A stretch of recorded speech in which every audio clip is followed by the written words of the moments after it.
J'espère que vous allez bien, j'espère que vous vous portez bien. Aujourd'hui, c'est un jour triste. C'est à la fois un jour triste, mais je pense que c'est un jour aussi qui peut nous permettre aussi de célébrer. Malheureusement, la mort de quelqu'un d'important est souvent aussi une occasion d'essayer de se rattraper vis-à-vis de cette personnalité, de ce personnage à qui nous n'avons pas suffisamment témoigné de gratitude. Il y a des personnes en Algérie qui sont tellement simples, tellement ordinaires, tellement discrètes, tellement gentilles, bienveillantes, qu'elles n'ont jamais voulu attirer les projecteurs des caméras et qui n'ont jamais voulu avoir la reconnaissance de la nation et du pays.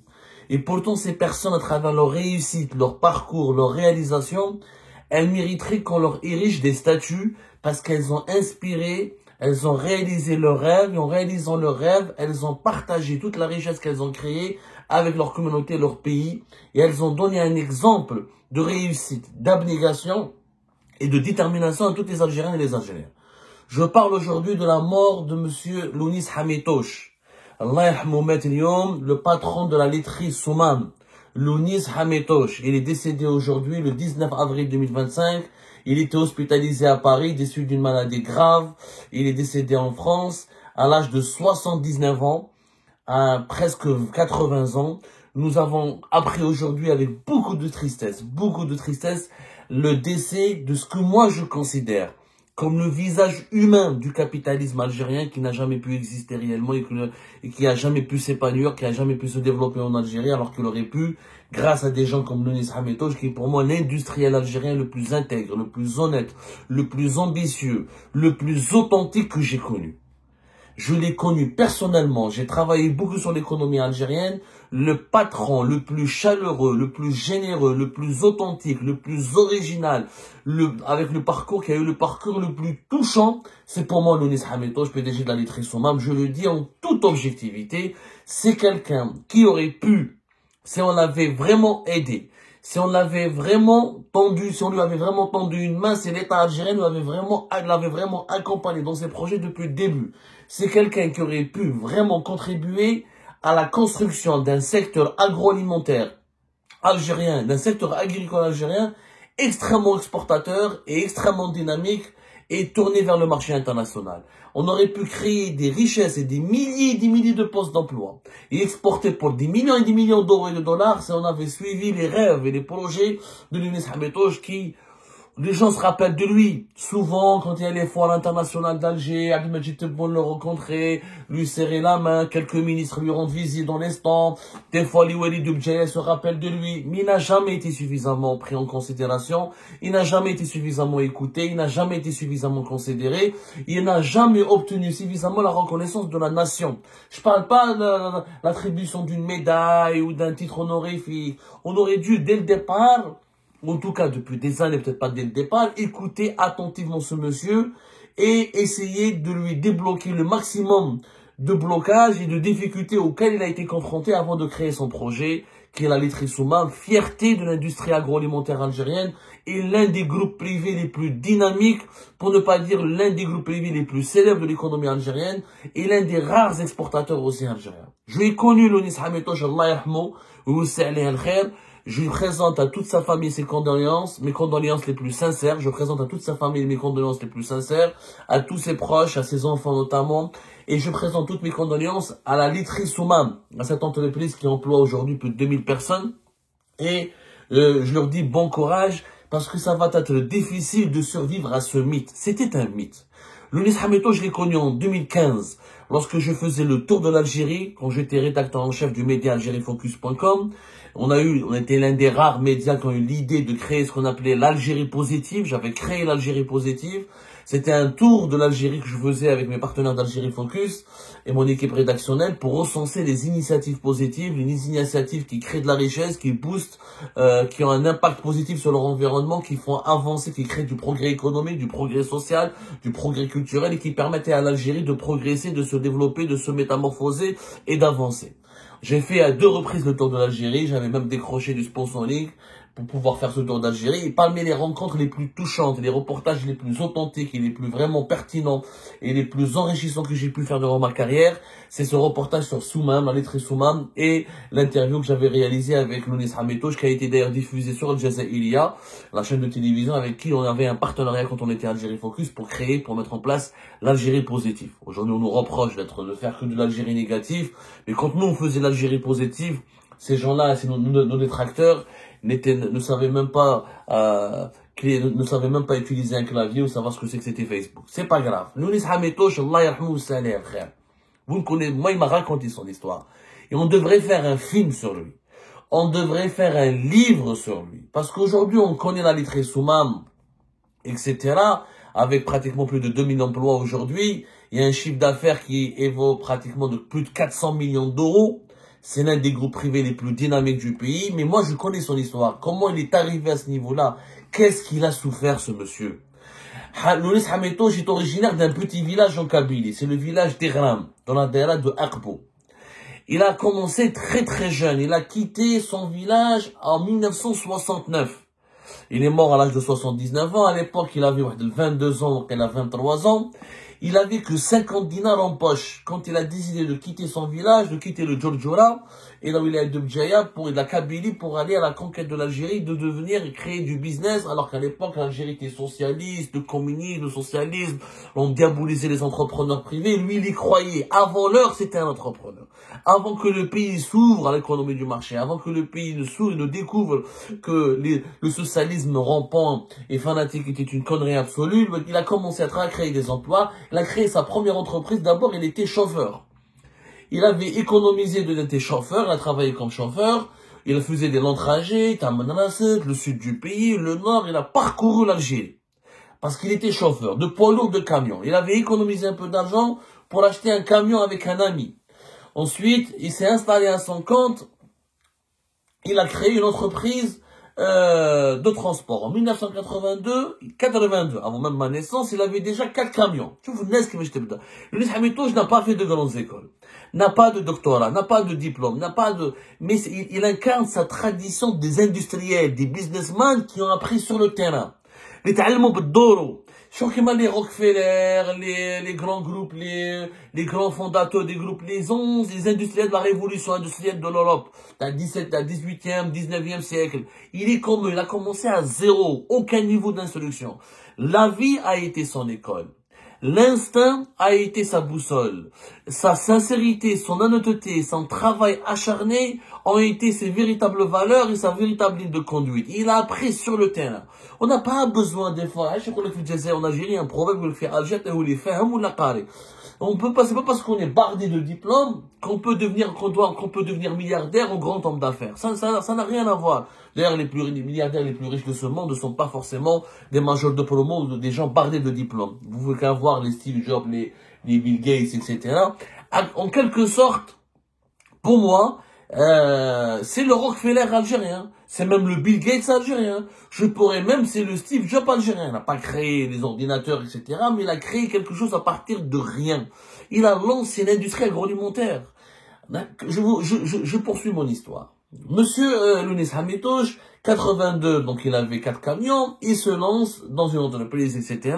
Le transport est très très compliqué. En Algérie, les routes, le pays il est très vaste, c'est des charges, tu peux pas avoir une vie de famille, c'est compliqué. Il décide de changer d'activité. Dans les années 80, il décide, à la fin des années 80, vers 88, 87, il se lance dans le textile. Il veut produire du textile. Il achète une machine, il s'endette, il contracte un crédit, et il se lance dans le textile. Sauf que malheureusement, à la fin des années 80, les événements d'octobre 88, début de la décennie noire, etc., l'Algérie n'avait plus d'outils de production nationale, on commençait à vers le plan de réajustement du FMI, le pays commençait à s'endetter, le pays commençait à s'appauvrir, le grand choc économique, après le choc pétrolier de 86, les événements de 88, et vous connaissez l'histoire de l'Algérie, début de la décennie noire, l'économie algérienne en effondrement, il fallait que le pays, il fallait qu'il libéralise son commerce, les premières tentatives de libéralisation du commerce extérieur, et on a commencé à importer, parce que le FMI n'allait pas nous donner de l'argent, les clubs de Paris, les pays riches ne voulaient plus donner de l'argent. Donc l'Algérie était un pays socialiste et fermé au commerce international. Et on a commencé à s'endetter jusqu'à la fin de la décennie noire. On était endetté à pratiquement 30 milliards de dollars.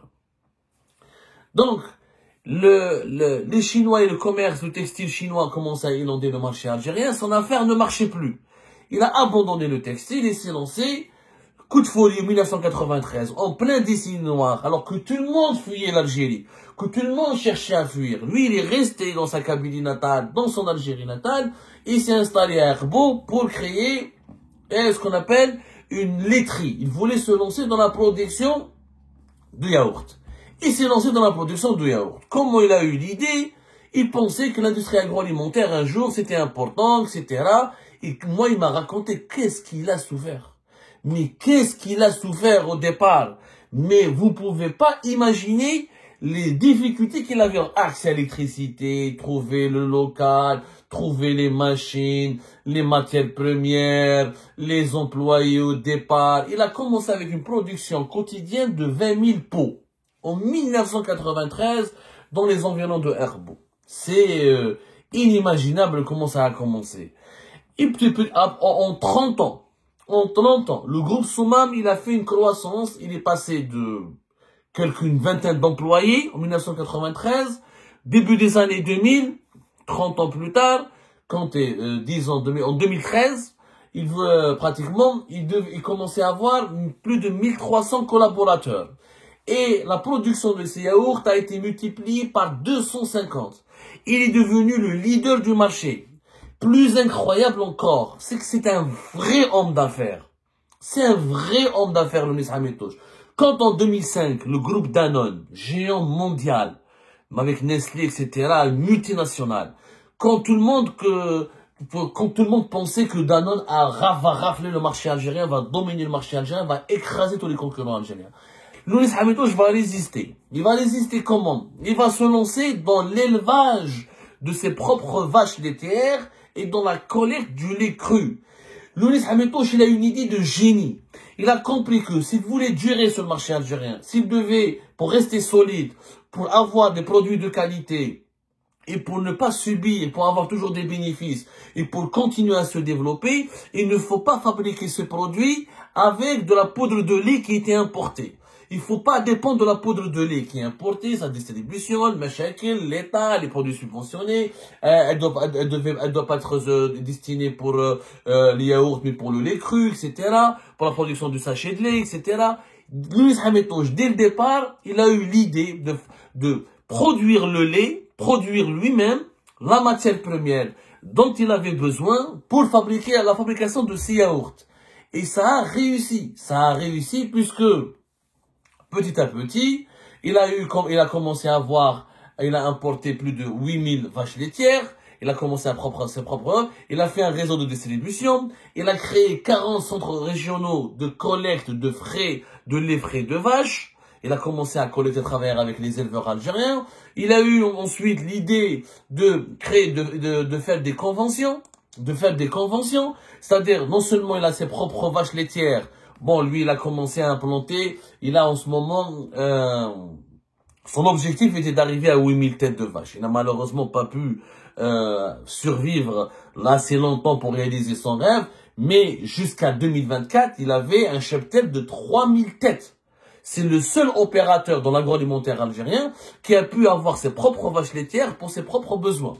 Donc, il a fait quand même à peu près entre 8 et 7 fermes à travers le pays, dans plusieurs wilayas à travers le pays, avec 3000 pour la production de lait cru, voilà, 8, voilà, plus exactement, 8 fermes de vaches. Ensuite, il a compris qu'à lui seul, ça lui coûtait trop d'argent, etc., pour avoir acheté ses propres vaches. C'était pas son métier d'élevage. Il a créé un réseau d'éleveurs. Il a fait des conventions avec 7000 éleveurs pour collecter 7000 éleveurs qui possédaient à eux seuls 72 500 vaches laitières. C'est ce qui lui permettait en 2024 d'atteindre une collecte quotidienne de lait cru de 860 000 litres. En réalité, Lounis Hamid-Touch, il a fait le rôle de l'État. Il a remplacé l'État. Ce que l'État n'était pas capable de faire, d'organiser la filière, de collecter le lait cru, de développer la production de lait cru, lui, il l'a fait. Pour moi, il était à l'époque en 2015, que M. Louis Hamidouche, vous devriez être ministre de l'Agriculture. Il avait plus d'idées, plus d'ambition et plus de solutions à proposer que le ministre de l'Agriculture et même le Premier ministre. Sarahatan, vraiment, d'ailleurs, il m'a raconté, je veux pas tout dire, parce qu'il m'a raconté des histoires, des détails privés, je lui avais promis de ne jamais révéler, c'était en 2015 quand il m'a raconté ses difficultés, mais il avait un plan, ce mec était un visionnaire. Ce mec était un véritable industriel. Pourquoi? Parce qu'il était visionnaire. Qu'est-ce que c'est qu'un industriel sérieux au sens propre du terme? C'est quelqu'un qui travaille pour une stratégie à long terme, qui a une vision, qui sait où est-ce qu'il va, qui connaît, il met les moyens, il travaille avec beaucoup d'acharnement pour atteindre un objectif. Il n'a jamais voulu s'enrichir de le premier coup. Il a voulu créer quelque chose qui allait lui survivre, créer un groupe, créer une marque, pour quelque chose qui va entrer dans l'histoire et qui va lui survivre et qui lui permettra d'atteindre un objectif à long terme. À long terme, il a réussi. Donc, 40 centres de collecte, 8 fermes, la production, 8 fermes pour les vaches laitières, un cheptel de 3000, il s'est installé à travers toutes les régions, il a commencé même ensuite à s'intéresser aux aliments de bétail, il a tout compris au business. Lui, il a compris que pour s'enrichir, que pour réussir, et lui, son entreprise Soumam ne doivent pas dépendre de leurs fournisseurs, ni du marché mondial et de leurs fluctuations, ni de ses fournisseurs qui peuvent lui faire du chantage et qui peuvent imposer à chaque fois des augmentations de prix. Il s'est lancé dans le lait cru. 860 000 litres, c'est le premier collecteur de produits et producteur de lait à l'échelle nationale. L'État n'a pas fait ce que Soumam a fait. Pour dire la vérité, Sarahatan, ce Kabyle a fait ce que l'État n'a pas fait. Quand je dis Kabyle, je dis algérien. Je rends hommage à son village natal parce qu'il a toujours été fidèle à sa région. Vous allez voir pourquoi. Donc, 860 000 litres d'eau. Il a commencé ensuite à s'intéresser à l'aliment de bétail. Ils ont acquis des terres à Oulgla pour une superficie de 2000 hectares. Où ils ont commencé à produire, où Louis Hamidouche et son entreprise ont commencé à produire du fourrage de céréales pour approvisionner les éleveurs. Parce qu'il a compris que les éleveurs algériens, à cause de l'instabilité des prix du maïs, l'instabilité des produits d'aliments de bétail, où l'Algérie importe beaucoup d'aliments de bétail, elle n'est pas souveraine, elle ne produit pas pour satisfaire tous ses besoins, lui, il s'est lancé dans cela. Il a même lancé une usine de fabrication de concentré d'aliments de bétail à Bosch-Bois-Rélich. Il a tout prévu. Les crus, élevage, aliments de bétail. Il a travaillé sur toutes les chaînes de production. C'est ce qui lui a permis de résister à Danone. C'est l'un des rares hommes d'affaires privés, partis de rien, qui a résisté à Danone. Soumam, c'est 45 à 50% de part de marché en Algérie. Alors que Danone, c'est encore 25 à 30%. C'est le seul. C'est comme si vous allez me dire, une boisson gazeuse aurait résisté à Coca-Cola. Personne ne l'a fait. Personne ne l'avait. Hamoud Bouhelab n'a jamais pu résister à Coca-Cola. Coca-Cola a dominé le marché algérien. Il a dominé tout. Mais lui, Louis Hamidouche, a résisté à Danone. Il a bloqué Danone. Alors que tout le monde en 2005-2006 disait, ah mais Danone va dominer le marché à l'Algérie, comme il a dominé en Égypte, comme il a dominé. Parce que Danone, c'est quoi sa stratégie? Elle rentre dans un pays, elle rachète des producteurs locaux. Danone, elle a racheté Djordjora, d'une famille qui appartenait d'ailleurs, la famille Batouche, dans les environs de Arbo aussi. Après, ils ont acheté Trèfle, la famille Slimane, Tlemceni de Blida, et ils ont commencé à racheter des producteurs locaux et construire leur empire. Il leur a résisté grâce à sa stratégie basée sur la maîtrise de la matière première, la diversification des fournisseurs, s'attaquer à l'aliment de bétail et surtout la distribution. On n'a jamais dépendu de ses distributeurs. Elle a créé son propre réseau de distribution avec ses propres camions, ses propres unités de stockage. Il était maître de toute sa chaîne de production. C'est ce qui lui a permis de résister et de réussir. En 2016, à l'époque où j'avais mon reportage sur lui, il avait déjà atteint un chiffre d'affaires de plus de 90 millions d'euros. C'est énorme, 395 millions d'euros, avec un bénéfice de 93 millions d'euros en 2016 pour Soumam. C'est l'une des rares, pour ne pas dire pratiquement la seule, l'une des rares entreprises privées en tout cas qui dégageait autant de bénéfices. Si on calcule par exemple les bénéfices de Soumam de 2010 à 2016, on peut se retrouver à 420 millions d'euros. C'est énorme. C'est énorme pour des chiffres d'affaires de 2 milliards d'euros entre 2010 et 2016. 2016-2017, c'était l'explosion d'Ossouman. Je ne sais pas qu'avec la pandémie de la Covid, les restrictions 2021-2022, comment ça, est-ce que son chiffre d'affaires est toujours dans les hauteurs de 400 millions d'euros, mais je pense qu'il en est toujours là. Il n'a pas vraiment beaucoup régressé, il a vraiment survécu, c'est-à-dire il a vraiment survécu suffisamment, il a bien résisté aux crises politiques et aux crises de la pandémie de la Covid-19, etc. Ils ont créé beaucoup d'emplois.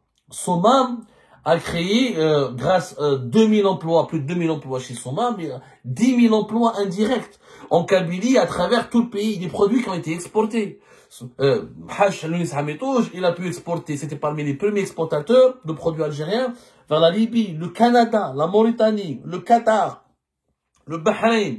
À un moment donné, Hametouj, Lounis, il voulait même aller s'installer dans les pays du Golfe et transférer son savoir-faire au moment où l'État algérien ramène les Qataris pour produire du lait avec des vaches laitières en 2000, depuis l'année dernière avec le projet Beledna. Lounis Hametouj, en 2018, il a été contacté par des Qataris pour aller reproduire l'expérience de Soumam au Qatar. Et en 2018, les Qataris veulent apprendre de Soumam. En 2024-2023, c'est l'Algérie qui va apprendre. Mais on marche à l'envers. On marche sur la tête des... On l'a jamais écouté, ce monsieur. Parce que les dirigeants algériens ne l'ont jamais compris. Ils ne peuvent pas le comprendre. Parce que lui, c'est un travailleur. Lui, quand vous lui parlez, c'est pas un intellectuel. Il n'a jamais été un intellectuel. C'est pas quelqu'un qui maîtrise les grandes phrases. Il parle pas comme Victor Hugo, comme un politicien. Mais il vous parle de solutions. Quand il parle de business, il parle avec des termes clairs, avec des termes de l'Algérie populaire, en kabyle ou en arabe, mais avec une telle sincérité, une telle clarté qu'on est choqué. Je me suis dit, on dirait qu'il a fait une école de management, mais il parle avec le langage de la rue. Il a réussi à vulgariser le business. Mais les dirigeants algériens ne l'ont jamais compris. Parce qu'eux, ils sont dans des objectifs politiques, dans des objectifs théoriques. Ils n'ont jamais été sur le terrain, parce que les dirigeants algériens, c'est rare. Mis à part Abdeslam Bouchouel, ou quelques-uns, Moussa Ben Hammadi, etc. Il y a rarement eu des ministres et chefs d'entreprise à la fois en Algérie. Lui, il vient de l'entreprise. Eux, ils viennent du parti politique, FLN, le Khoroto, les universités, le monde académique. Ils savent pas ce que c'est que le monde. Le monde économique, c'est le monde de l'entrepreneuriat. Et lui, c'est un entrepreneur. Ils n'ont jamais pu le comprendre. Donc, c'est un acteur majeur qui vient de disparaître aujourd'hui. Il faut lui rendre hommage. Il faut surtout apprendre de son parcours. Et je pense que la leçon principale qu'il faut retenir, et moi, c'est ce qu'il m'avait toujours dit, c'est la valeur du travail. Et c'est le partage de la richesse. Avant que je termine cette émission, c'est quand même, ce serait honteux de ma part de ne pas rappeler ce que Lounis Hametouj, pourquoi il est aimé Lounis Hametouj. Pourquoi il n'a jamais été détesté comme Ali Haddad, il n'a jamais été un oligarque. D'abord, il s'est jamais mêlé de politique. Il n'a jamais financé une campagne électorale. Il n'a jamais financé un parti politique. Il a eu des amis à gauche, à droite, des députés, des journalistes. Mais il n'a jamais demandé à un journaliste, ou l'a demandé à un journal, de lancer une opération de communication, ou de propagande, ou il n'a jamais été avec un parti politique, mais il n'a aucune conviction politique. Il pense qu'à juste créer de la richesse et partager l'argent qu'il gagnait avec sa communauté et son pays. C'était ça, Lounis Hametouj. C'est pour ça qu'il n'a jamais été détesté comme Ali Haddad, comme Tahkout, comme les autres, ou comme Rabrab. Même Rabrab n'est pas aussi aimé, n'est pas aussi aimé que Lounis Hametouj. Dans sa région, en Kabylie, Lounis Hametouj, lors de la période de la Covid-19, il a fait des choses extraordinaires. Il a financé des centrales d'oxygène médicales. Il a financé des hôpitaux. Makhalla Azazga, Makhalla des communes de la wilaya de Bjaya. Il n'a pas laissé tomber une seule commune. Des hôpitaux à Bjaya, Tizi Ouzou, des concentrateurs d'oxygène, des chèques. À Azefone, par exemple, au niveau du centre de santé d'Azefone, il avait donné en 2021 1 milliard et quelques de centimes. 1 milliard 350 millions de centimes. Il avait donné des chèques d'acquisition aussi pour les hôpitaux. Il a financé des milliards et des milliards de centimes de son propre argent dans son entreprise et pas uniquement en Kabylie. Parce qu'au départ, il y avait une polémique qui commençait en 2021. Rappelez-vous pourquoi on aide uniquement la Kabylie et pas les autres régions du pays, etc. Non, c'est complètement faux. Ici, Monsieur Lounis Hametouj, il a fait des dons pour les comptes de plusieurs hôpitaux dans les wilayas suivantes. Aïti Mouchent, Alger, Tipaza, Bouera, Bjaya, Stif, Skikda, Tizi Ouzou, El Bouagui, Khenchla, Djilfa, El Mghayir, jusqu'à Bchar. jusqu'à Béchar, des dons de plusieurs milliards de centimes, acquisition d'ambulances, de produits de masques chirurgicaux, d'oxygène médical, des antiseptiques, des vaccins, tout ce qu'il pouvait. De 2020 à 2021, il a donné énormément d'argent. D'ailleurs, quand on lui a demandé, il m'a dit, je me souviens d'une déclaration qui m'a touché, en 2021, il avait dit, quand je vois que des femmes, des vieilles femmes, des grands-mères vendent leurs bijoux pour financer les soins de leurs proches, et pour acheter l'oxygène médical et les concentrateurs d'oxygène et les masques chirurgicaux, j'ai envie de pleurer. Je me dis, où sont les hommes d'affaires dans notre pays? Pourquoi ils n'aident pas leur pays?